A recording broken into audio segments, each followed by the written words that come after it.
Y'all? It's me, it's Cole. We're back. And last week we talked about, or last episode, we talked about, women who are just very, a little reckless and a little destructive with their communication. And so today we're going to talk about the soft side of being a woman, really embracing that femininity. And to be honest, it's something I want to do. I just don't really know how. I don't even know what it looks like, what it means. I think the examples that I've been given, I've seen women just kind of shrink themselves or, be quiet and sit there and, quote unquote, take it. So I couldn't even, I don't know where to start. Let's say that. I do not know where to start on this whole feminine journey. I just want to know, why is it a bad thing to be feminine? Why is it a bad thing to be soft? What does soft look like? Because in my mind, soft means like you can't do anything. Docile. No.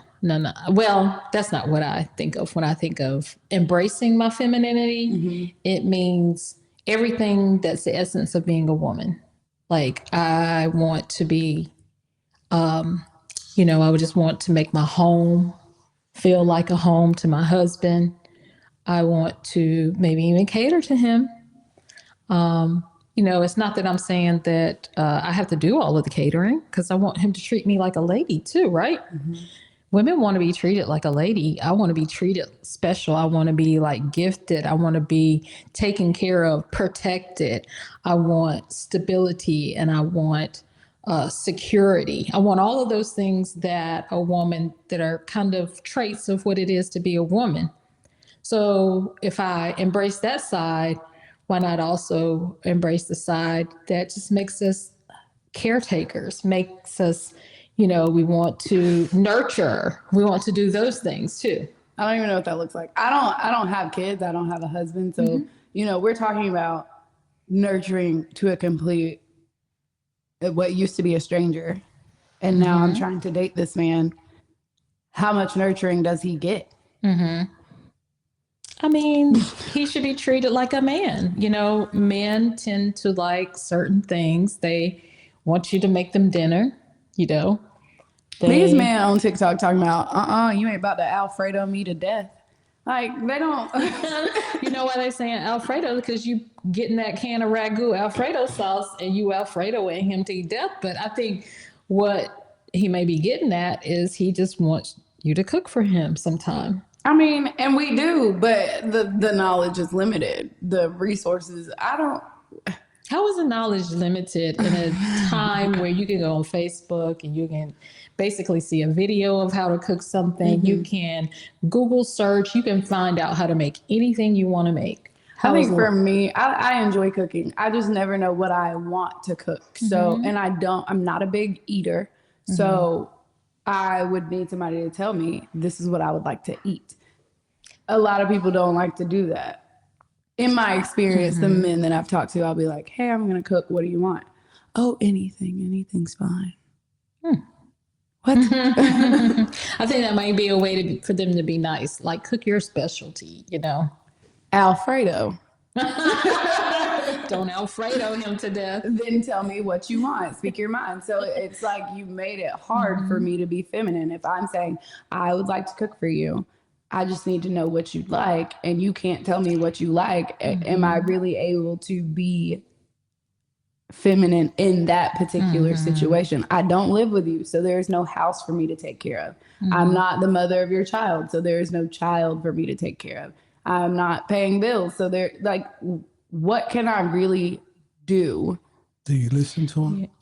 I just told you he don't say nothing. What men want.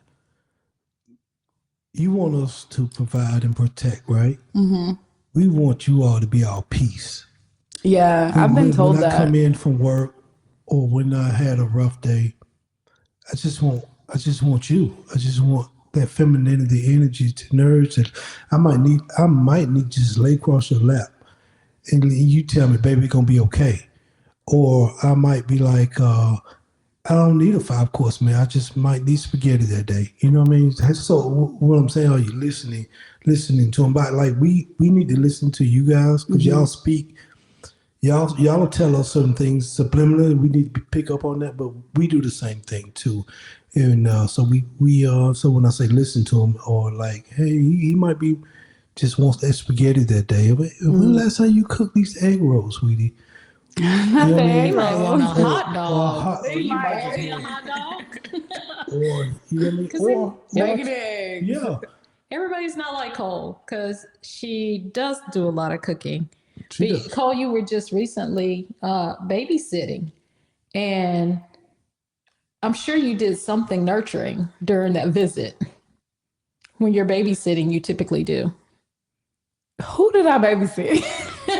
You just told us a story about a young lady that said you need to take a nap. Oh yes. I was babysitting. I picked up one of my friend's children, and we got her in the car, and she wanted to go shopping, so we went, to the outlets, and then she was hungry. I don't let people eat in my car, so we got out and we sat at the table, and she was sweet as pie.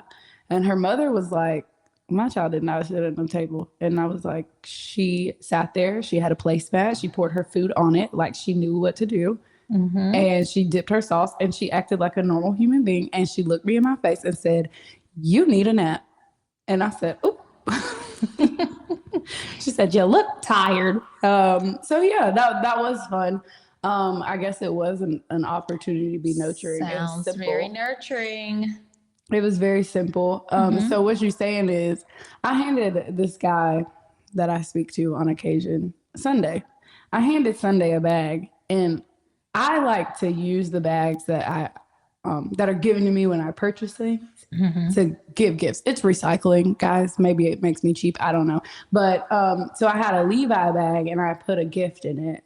And he said, "Are these jeans? Are they boot cut?" I guess they weren't. They were not jeans. They were not jeans at all. It was a Nike sweatsuit. Oops. So now in my head, I'm like, maybe I need to buy this man some boot cut jeans. I don't think that means, I think it does. If I'm listening, he wants some boot cut jeans. If he was excited about boot cut jeans, But he might have give him also some. been excited about Nike. He was excited about that, but like when I handed him that Levi bag, it was like a kid on Christmas Day. His eyes were big. His voice like went up a pitch. Are they boot cut?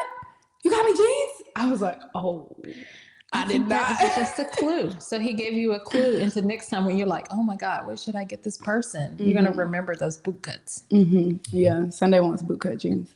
But he ain't got no boots. So I'm assuming he's going to buy some boots at some point, and he wants some boot cut The boots jeans. might be next for you. No. My grandmother said you don't buy a man a pair of shoes. They'll walk out of your life. That's right. So no, I will not be buying him shoes. I can buy him some boot cut jeans. So, but that would be an example of listening Yeah. while dating. Well, that's a point, because me and my husband was having a conversation over, what do you call it? Lunch, dinner? Okay. All right. And, he basically was talking about some of the support that I feel like he needs, like to launch a successful business. He was basically reminding me of the things that he needs from me. And I just make a mental note. Like I have to not only make a mental note, but put some action behind the mental note to step up in those ways, because he's basically telling me exactly what he wants. So what kind of a wife am I if I'm just like, guess you're going to do it yourself? I'm not very nurturing. You know what I mean? Not at all. And that has nothing to do with cooking a dinner or making a bed or doing anything like that. It's just a simple act of service that he was describing. And I think for him, that meant nourishment. So, okay, what I'm hearing being said is in the dating phase, a lot of the femininity can be expressed through listening. So ladies, y'all hoes need to shut up, myself included. Take some notes onto what he's saying. Like literally write it down, because if your brain's like mine, you're going to forget. It sounds like we should also, what else? Put action behind it.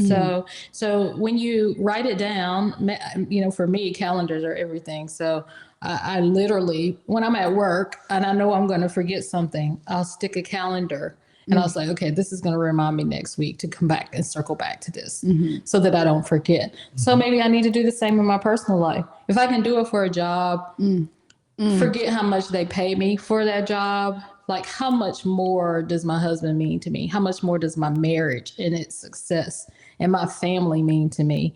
Like, I can surely pull out my Apple phone and make that reminder in my phone so that I don't forget to show up for my spouse. That's fair. That's fair. But we're talking about showing up for your boyfriend. If you're trying to be a wife, you need to go ahead and act like it's happening now. So let me say this. When you're on a job and you start at that entry level, right? You work your butt off to become supervisor, right? That's right. Then you try to work your butt off to get promoted to manager. So how can you expect to be a wife if you ain't really trying to put the time and the effort to get promoted to the next level? You know what I mean? Women control sex, but men control marriage. You know Well. So. And I'm going to bring it around to corporate. So there are jobs that are out there that will promote you and make a place for you. True. And sometimes it requires you to go ahead and act like you're performing in that role already. That's very typical at the job I work with right now. My CEO likes to see us successfully doing the job before he gives you the title. I understand that some people's jobs may not work that way. You may have to have an opening first. But all I'm saying is, like, to me, it's faith. I'm going to go ahead and put it out in the universe that I am spouse material. I'm going to act like it. I'm going to pull to the side in my 2-car garage. I'm going to move my clothes to one side of the closet. I'm going to put what I want manifested on a vision board in front of me. If I want a ring, if I want a certain wedding dress, I'm going to put those things in front of my eyesight, because if I can see it, then it becomes a belief. It's only faith. I think that makes perfect sense in my mind. There's really no disputing that. I think that we all, or not we all, but there's a fear component, especially from women.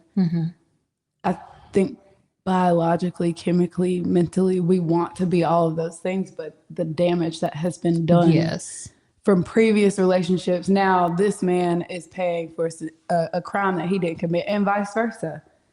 He can't open up the way that he really should, even though you're doing all of these things, because, both of y'all are waiting on the other shoe to drop. And so let's just think about defense mechanisms. That's my thing. I've talked about it a lot on Can We Talk Y'all show. Defense mechanisms. So we all are human, and you're going to do whatever it takes to protect yourself. But you got to recognize when you're doing it. And then you also have to recognize that if you continue to operate in the defense mechanism, you never really let somebody that could be the one see the real you, because you're so busy protecting yourself from the stuff that he never did to you to begin with. But we do that because we don't want to be hurt. We do that because we don't want anybody to make us feel the way Sunday made us feel, or somebody from January made us feel. But I'm just saying, like, it's a risk. But everything else in life is a risk too. True. If you quit your job, Cole, and you go all out on this new business venture, that's a risk. But part of us has to be comfortable being uncomfortable. That's true. That's very true. And it's like, if I spend all of my time trying to avoid, getting hurt, but all my mind is focused on is getting hurt, it stands to reason that I'm going to get hurt. You're putting it in the atmosphere. Right. Because, the universe doesn't understand positive or negative. It just understands what you're putting out, period. Doesn't have to be good or bad. It just is. So, That's hard. That's really hard. But y'all, these hoes got to change in 2025. We can do it. Gracie Corner voice. You can do it. You can do it. Oh my goodness. Okay. All right. So I need to buy some bootcut jeans. That's what I'm hearing. And then start acting like a wife. I think we all. I personally am like, how much is too much? Like, when am I doing the most? I don't think that you should go out and just totally, completely cater. You gotta balance it with how much he's giving back. That gives me my security that it's okay. Like, for example, me and my husband in our time where we dated, there was a lot of, I got it this time. No, you got it this time. So he gave me a reason to want to try it again. Okay. He paid for probably the first 2 or 3 dates. Now I want to show him that I'm not a gold digger. Like, I can buy us a date too. So my turn, like, when somebody's nice to me, I want to be nice to them back. Right. So I took the next one. And then it was probably a holiday that passed around. He gifted me, I gifted him. So I'm learning something as we're dating. You have to see the cues and the red flags. If you're doing all the giving, you're going to be tapped out at some point. So you kind of gotta, I'm going to give you something. Now I'm going to wait and see, are you going to give me something? And it ain't not always about giving. It could be just about reciprocating acts of kindness. It could be about, I took you to my mom's house and introduced you to my mom. You see how we act as a family. Are you going to invite me to your mom's house? That kind of thing. So it's sort of like a give and a take. Relationships have to be bi-directional, ladies. You cannot do all of the taking. You cannot do all of the giving. It's unhealthy. And I feel like you'll end up in a very bad spot. No one wants to hear that. I just want to receive. Yeah. I mean, what happens when you put too much food in your body and you don't pass it out your bottom? You're going to get sick and you're going to be constipated. It's not even nature. If you get too constipated, you will get very, very sick, guys. So please make sure.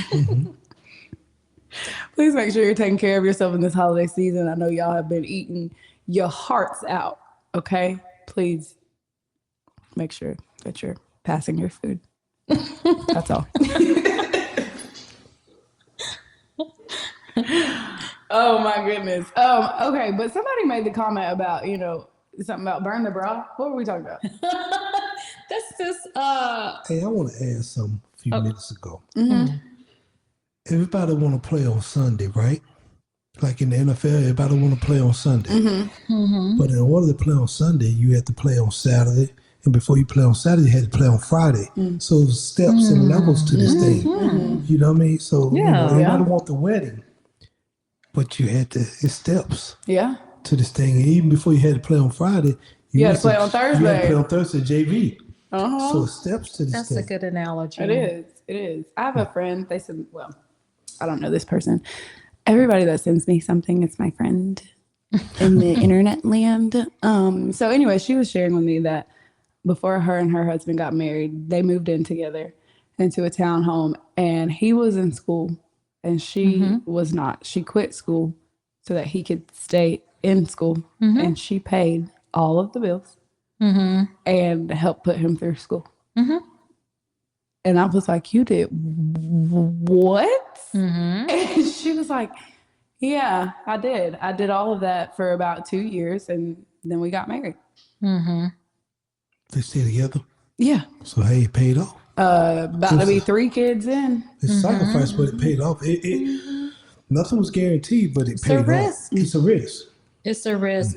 I would have had to see something from him before I probably would have made that big of a leap, because in the back of my mind, I could do all of this and then you could leave me at the end.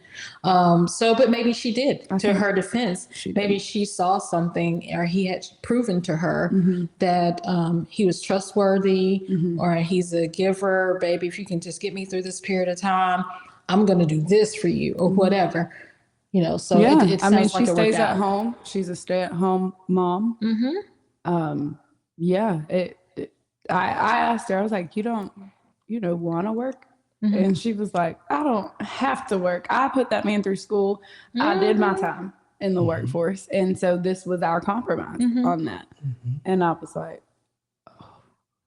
that is a beautiful story. That is a beautiful story. Yeah. And I think the biggest thing I'm hearing out of that story is that she took a leap of faith.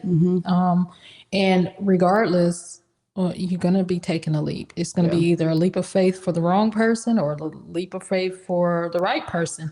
But I'm just saying you do have to see red flags. You have to be gaining information, but you only do that through the dating process, right? Stop trying to skip that step. Yeah.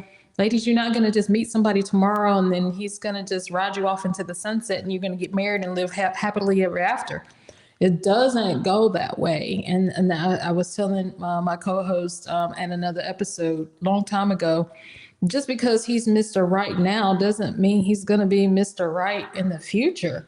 You have to get the foundational aspects of like, I really just want to be married, and that person has to agree with you, and divorce has to be taken off the table. And then you have to understand that after you get married, both of you start changing immediately. You're maturing, you're becoming a different person, you're growing in wisdom, and you could be going in different opposite directions, growing outward. And what's going to be the thing that pulls you back together? It better be something in the foundation of the relationship, or it better be the Most High that's pulling you back together, because there's no way anybody can predict that. So ladies, don't go get you a Pookie and pay his bills and think that he's going to marry you. That's not what we're saying here. No. It's not what we're saying at all. That's good. That's good. All right.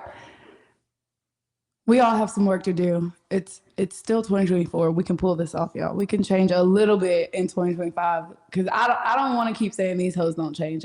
Let's evolve. You know, let us please find some core principle that we can adjust. Okay. Yeah, that's it. That's the show. We'll see y'all next time.